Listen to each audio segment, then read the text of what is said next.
Okay guys, we took this off of an old broken up charger. It had an LED light on it. It's actually got two. We're gonna make two of them. So all I did was just solder a wire on each one of these, and then I'm gonna plug it into this crank sensor. Can you hold this? Yeah. Hold it right over top of that. So I'm gonna plug it into this crank sensor, and if you have a two-prong, it's easier. One side's positive, one side's negative, and it doesn't matter which direction you use it in. So now, because of the magnetic pulse on this, we should light up if we have a good coil. So let's go over here to this car that's running.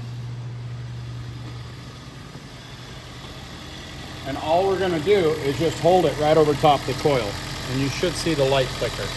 There you go. So we know that that is a good coil, and you can use that to test each coil without pulling the coil. So I hope this video helps you out. Please click like, please click subscribe, click on my name underneath this video for all my other how-to videos, and as always guys, enjoy.